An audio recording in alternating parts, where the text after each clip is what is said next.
दूसरे स्कंद में श्री सुखदेव जी ने विराट स्वरूप और सूक्ष्म स्वरूप का वर्णन करते हुए सृष्टि के क्रम चक्र का वर्णन किया, काल चक्र का वर्णन किया, भागवत जी के 10 लक्षण का वर्णन किया है और फिर सृष्टि रचना के वर्णन करते हुए मानवीय सृष्टि में कपिल भगवान के अवतार की कथा सुनाई, वराह अवतार की कथा सुनाई। वराह भगवान हिरण्याक्ष का उद्धार किए हैं। बोले वराह भगवान की जय। और ब्रह्म ने स्वयं कपिल के रूप में अवतार लेकर अपनी ही मां देवहूति को उपदेश ज्ञानोपदेश दिया कि हे मां, ये बहाना नहीं करना चाहिए जीव को कि महाराज जी 9 बज जाते स्नान नहीं हो पाता, घर में बच्चों को तैयार करना, स्वामी जी को ऑफिस में भेजना, स्वयं ऑफिस जाना, बड़े काम होते हैं, कहाँ से नाम लूं, कैसे भजन करूं, तो बहाना नहीं करना चाहिए। ये समझ करके कि मनः एव मनुष्याणां कारणं बन्धमोक्षयो मनः कूटम समाचरे, ये मान करके व्यक्ति हमेशा करते रहना चाहिए। जिस देश में जिस वेश में परवेश में रहो, राधा रमण राधा रमण राधा रमण करो। अष्टांग योग का ज्ञान देते हुए मनु जी महाराज की दूसरी पुत्री रुचि नामक प्रजापति को ब्याही गई आकृति नाम है और जिससे यज्ञ नारायण और दक्षिणा जी आए। दक्षिणा को यज्ञ नारायण भगवान को सौंप देना चाहिए, धन की सिद्धि होती है। एवं संसारियों को ज्ञात कराया और सती प्रसन्न करते हुए शिव विवाह कराया। मनु जी महाराज के 2 बेटा, छोटे बेटे की कहानी सुनाते हुए ध्रुव प्रसन्न का वर्णन किया। भगवान ने साक्षात स्वरूप से दर्शन किया। बोलिए श्री अखंड ब्रह्मांड नायक सरकार की जय। और इसी वंश में राजा पृथु हुए हैं जो स्वयं भगवान के अवतार हुए। मनु जी महाराज के बड़े बेटा प्रियव्रत की कथा सुनाते हुए इसी वंश में राजा ऋषभ देव है जो स्वयं जैन धर्म के प्रवर्तक और स्वयं ईश्वर के स्वरूप है। बोले ऋषभ देव भगवान की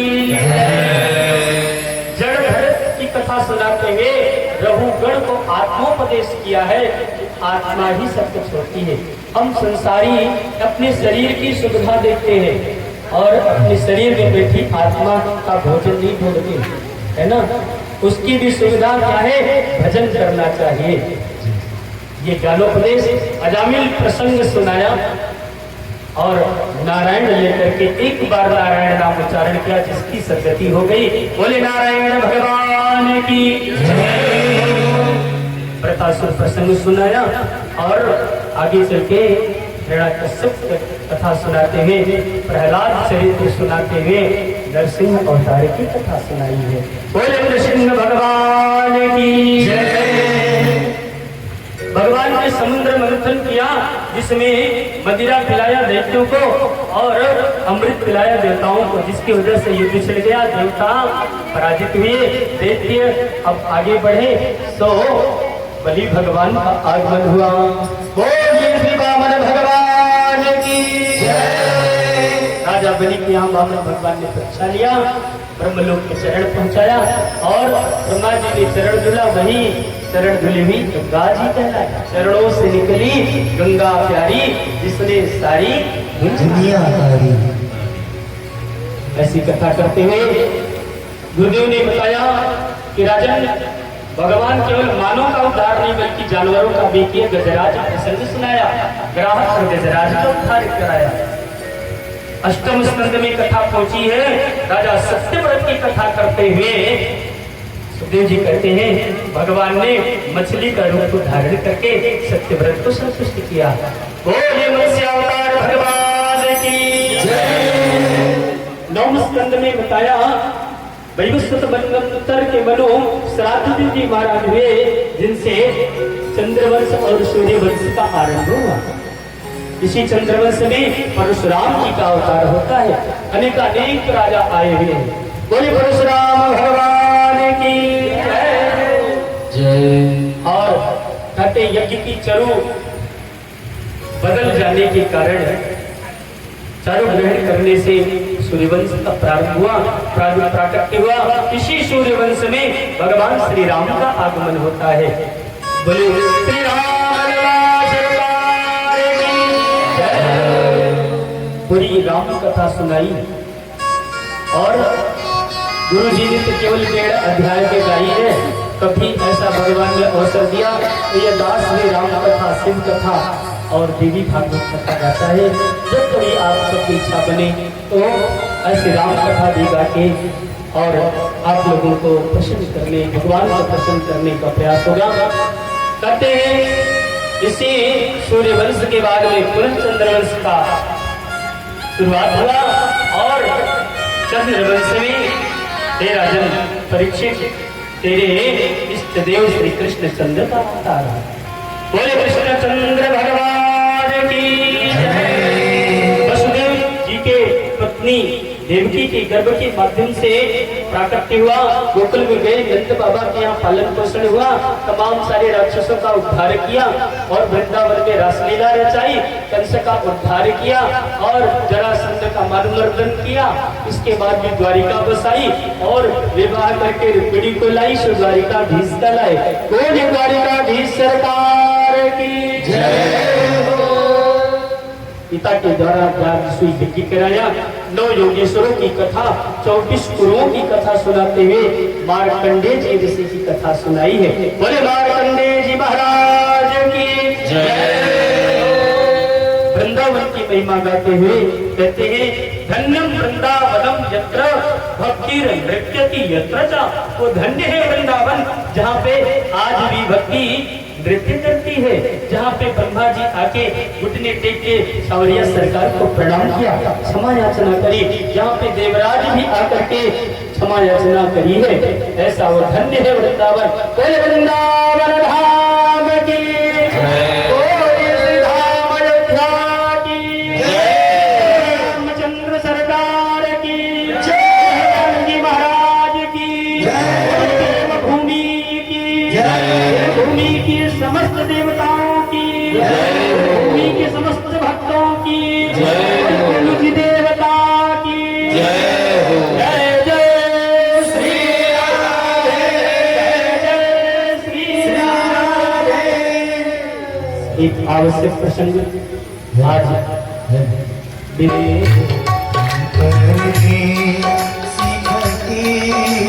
किसी दिन याद करोगे। है आप सभी माताएं बहनें, भगवान और समस्त श्रद्धालु भक्तों का आप सबकी बड़ी कृपा रही।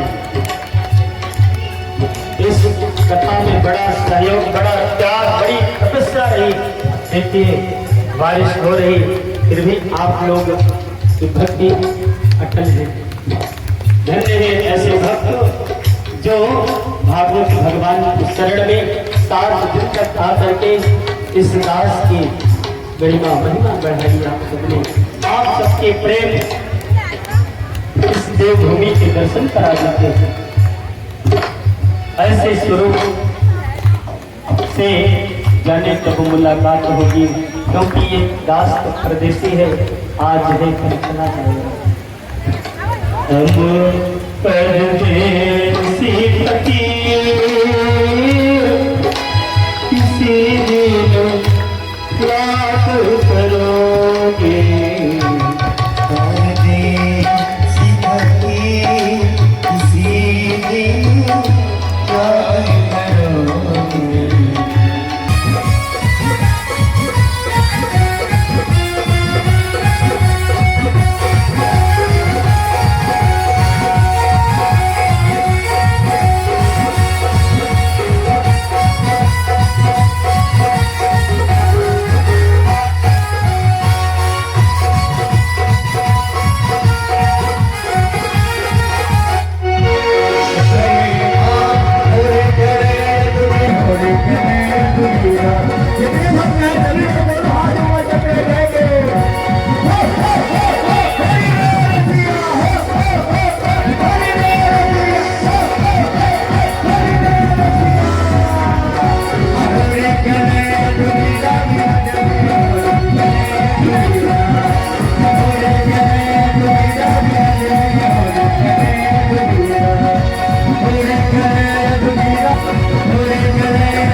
कृपया आप सभी भक्तों से निवेदन।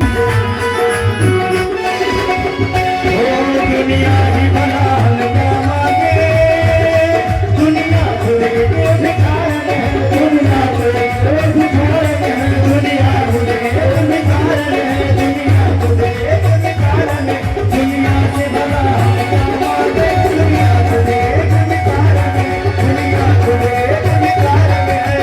और मांगे तो किससे मांगे, मांगे तो श्याम बाबा से मांगे, जाओ तो कभी इनकार नहीं,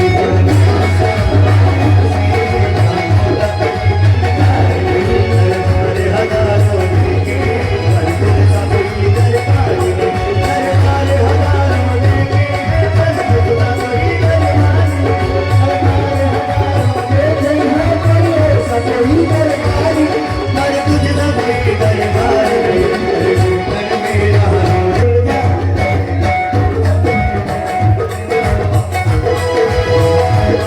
दरबार हजारों देंगे कोई दरबार नहीं, और मुझका कोई दरबार नहीं, जिस गुलशन में कोई नूर न हो, जिस गुलशन में कोई नूर न हो, ऐसा तो कोई दरबार नहीं, जिस गुलशन में कोई नूर न हो, ऐसा तो कोई दरबार नहीं।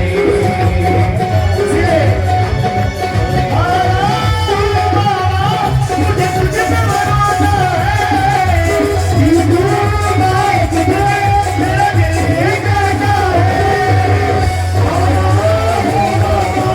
मुझे दिल पे भरोसा है, यू डूबाए तुझे मेरा दिल ही कहता है, माझी बन जाओ मेरे नाव चला जाओ, मेरे माझी बन जाओ मेरे नाव चला जाओ, बाबा का सहारा है, बस तू ही सहारा है, है ये। आज हम माया दीदी के घर में हैं, भागवत में। इधर सारे लोग पीछे आप देख सकते हैं, बहुत ही सुंदर हो रहा है यहाँ का नजारा।